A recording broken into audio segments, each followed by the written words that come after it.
திரு KCP இங்க விஜயோட கூட்டணி அமைக்கணும் அப்படிங்கிற டிடிவி தினகரனுடைய விருப்பத்தை திரு எடப்பாடி பழனிசாமி சதிச்சிட்டாரா? அதனாலதான் இப்படியான கருத்துக்கள் டிடிவி தினகரன் இருந்து வருதா? தினகரன் பொறுத்த வரைக்கும் ஆர்கே நகர்ல தினகரன் வெற்றி பெற்றார். என்ன சொல்லி வெற்றி பெற்றார்? என் உயிருள்ள வரைக்கும் பாஜகவோடு நான் கூட்டணி சேர மாட்டேன் சொன்னாரா இல்லையா? அதே தினகரன் அந்த வார்த்தைகள்ல உறுதியா இருந்தாரா? திருப்பி அவர் பாஜகவோட கூட்டணிக்கு போனார். தினகரனை பொறுத்த வரைக்கும் எடப்பாடி பழனிசாமியோடு கூட்டணியாக பயணிப்பதற்கு அவர் தயாராக இருக்கிறார். ஜெயலலிதாமாவே அதை செஞ்சிருக்காங்க. ஜெயலலிதாமாவும் அதை செஞ்சிருக்கிறாங்க. எடப்பாடி பழனிசாமியோடு அவர் கூட்டணி வைத்து பயணிப்பதற்கு தினகரன் தயாராக இருந்தார். அல்லது ஆனால் எடப்பாடி பழனிசாமி அதை சரிவர பயன்படுத்தி கொள்ளலை, அதை ஏற்றுக்கொள்ளலை. அந்த ஒரு சூழ்நிலையில அந்த விரக்தியில் பேசுகிறாரு. ஒருவேளை நாளை சூழ்நிலைகள் மாறுகிற பொழுது தினகரன் தன்னுடைய நிலைப்பாட்டை மாற்றிக்கொள்வதற்கு வாய்ப்புகள் இருக்கு. அடுத்து இந்த நாளைக்கும் மாற்றத்துக்கும் இருக்கக்கூடிய இடைவெளி என்ன? அது என்ன என்ன இருக்கு? அதான் நான் வரேன், அதுக்கு தான் வரேன். எடப்பாடி பழனிசாமியோ திரு உதயகுமாரோ விஜய் குறித்து கூட்டணிக்கு அழைத்த விதம் ஒரு அரசியல் தலைவருக்கு தகுதியான விதம் அல்ல. வழக்கமாக என்ன செய்வாங்கன்னா, தலைவர்கள் மட்டத்தில் ஒரு மறைமுக பேச்சுவார்த்தைகளை நடத்தி உறுதிப்படுத்தி கொண்டு வெளிப்படையாக அறிவிப்பாங்க. ஏன்னா ஒருவேளை ஒரு எதிர்பார்ப்பை பெரிய அளவில் உருவாக்கிவிட்டு நாளை அந்த கூட்டணி அமையாவிட்டால் தொண்டர்கள் சோர்வுற்றுருவாங்க. நமக்கு ஒரு அந்த நேரேட்டிவ் நம்ம அந்த மக்களை அணுகுகிற பொழுதே ஒரு தோல்வி முகத்தோடு அணுகுவதாக ஆயிடும். அது போன்ற ஒரு நிலைக்கு தங்கள் சுயநலத்தில் அல்லது ஆர்வ கோளாறுல அல்லது அரசியல் அனுபவம் இல்லாத காரணத்தினால அவர்கள் அந்த அதுபோல அதை அழைச்சிருக்கிறாங்க. நம்ம விஜயோட ஆங்கிள் இருந்து ரெண்டு சினேரியோ போட்டு பாருங்க. ஒன்று, விஜய் அதே மாதிரி அந்த பவன் கல்யாண் மாடலு, அதெல்லாம் சிரஞ்சீவி மாடலு, இதெல்லாம் தமிழ்நாட்டுக்கு ஒத்து வராது. நீங்க விஜயகாந்தை போல அதிமுகவோடு கூட்டணி அமைத்து எதிர்க்கட்சி தலைவராக விஜய் உருவெடுத்தால் திமுகவை அப்புறப்படுத்தலாம்.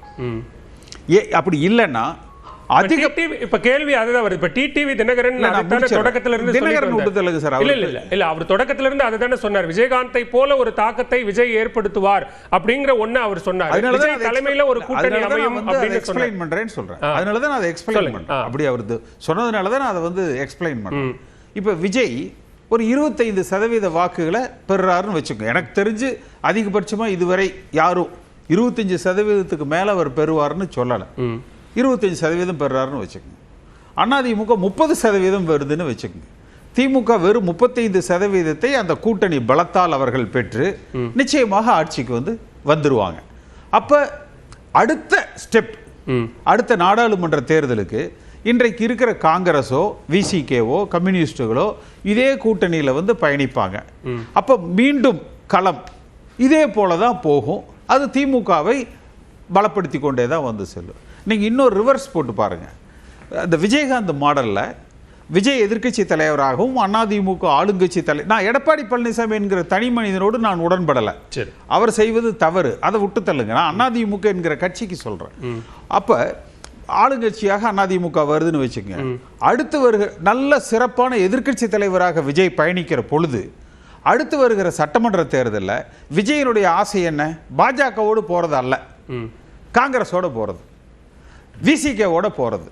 அப்ப அடுத்து வருகிற நாடாளுமன்ற தேர்தல் 29 வருகிற பொழுது விஜய்க்கு காங்கிரஸோ விசிகேவோ மற்றவர்களோ அந்த கூட்டணிக்கு வருவதற்கான வாய்ப்புகள் விஜயோட அந்த கூட்டணிக்கு வாய்ப்புகள் அதிகமா இருக்கு.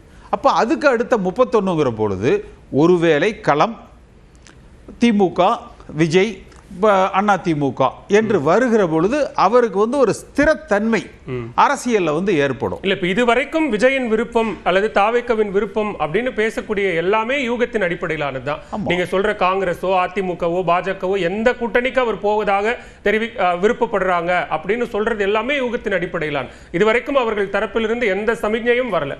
கொடி பறந்ததுன்னு சொல்லும் போது கூட அந்த கூட்டங்கள்ல நம்ம கொடியை கொண்டு போகாதீங்க அப்படின்னு சொல்ற மறுப்பு கூட இன்னும் அவர்கள் தரப்பிலிருந்து வரல. செந்தில் சொன்ன மாதிரி உண்மையிலேயே அந்த கொடி வந்து தாவேக்காரங்க கொண்டு வந்தாங்கன்னே யாருக்கும் தெரியாதுல்ல. அது யாரோ லோக்கல்ல இருக்கிற 2 பேர் விளம்பரத்துக்காக கூட தாவேக்கா கொடியை பிடிச்சிருக்கலாம்.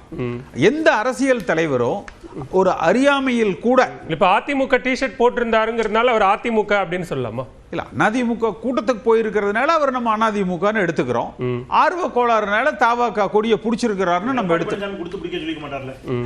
அந்த நம்பிக்கை உங்களுக்கு இருக்குல்ல? லோக்கல்ல யாராவது ஒரு ஆர்வ கோளாறுல அந்த தொண்டர்கள் அவர்களாக வந்து பிடிச்சிருக்கலாம். தவறு எங்க நடந்ததுன்னா, எந்த ஒரு அரசியல் தலைவரும் தலைவர்கள் மட்டத்துல தனிப்பட்ட முறையில பேசி ஒரு முடிவு இந்த கேள்வி உங்களை நோக்கி திரு கேசிபி நோக்கி ஏன் வருது அப்படின்னா, கொடிபிடிக்கக்கூடிய தொண்டன் தான் முடிவெடுப்பான் அப்படின்னு தொடர்ச்சியா 2017 இருந்து கேசிபி சொல்லிட்டு இருக்கிறார். அப்ப கொடிபிடிக்கக்கூடிய தொண்டன் அதிமுக தொண்டன் தாவேக்க கொடியை பிடிச்சா அந்த முடிவு என்ன அப்படிங்கிற கேள்வி வருது. எடப்பாடி பழனிசாமியுடைய தலைமை சரியில்லைன்னு உணர்த்துறான். உன்னால வந்து திருப்பி ஆட்சிக்கு கொண்டு வர முடியாது என்பதை எடப்பாடி பழனிசாமிக்கு உணர்த்துறான். நீங்க அப்படியே எடுத்துக்கோங்களேன். உங்களால வந்து உங்க தலைமையில உங்களால திருப்பி இந்த கட்சியை ஆட்சிக்கு கொண்டு வர முடியாது என்பதை எடப்பாடி பழனிசாமிக்கு உணர்த்துறான். அதனால அந்த கொடியை காட்டுறான். அப்ப என்னுடைய தனிப்பட்ட கருத்து, விஜயனுடைய வளர்ச்சி என்பது எடப்பாடி பழனிசாமியின் பலகீனம். விஜய் வந்து பெரிய ஒரு செல்வாக்கோட வந்து அவர் வந்து திரு செந்தில் சொன்னார் இல்லையா, பனையூருக்கு தேடி தேடி போறாங்க. திமுகவுக்கு ஒரு மாற்று எதிர்பார்க்கிறாங்க.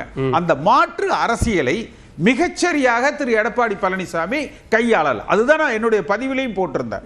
நீங்க மற்றவர்களை கூவி கூவி கூப்பிடுறதுக்கு முன்னால சொந்த கட்சியை, அதிமுக பாரம்பரியத்தில் வந்தவர்களை, திராவிட பாரம்பரியத்தில் வந்தவர்களை, புரட்சி தலைவர் எம்ஜிஆர், ஜெயலலிதா அம்மா என்று பயணித்தவர்களை, உங்களை 4 ஆண்டு காலம் முதலமைச்சராக அமர்த்துவதற்கு உறுதுணை புரிந்தவர்களை, புரிந்த இந்த இயக்கத்தை ஒன்றுபடுத்துகிற அந்த பரந்த மனப்பான்மையும் ஒரு எல்லோரையும் அரவணைத்து இந்த இயக்கத்தை வழிநடத்துகிற ஒரு பாங்கும் இல்லை என்றால் அவரை நம்பி யாரும் கூட்டணிக்கு வந்து வரமாட்டாங்க. ஏன்னா இவங்க வந்து விஜய்க்கு பெரிய மனசோட துணை முதலமைச்சருங்கிறாங்க. துணை முதலமைச்சராக இருந்த ஓபிஎஸ் நிலைமை விஜய் கண்ணுக்கு முன்னால தெரியுமா தெரியாதா?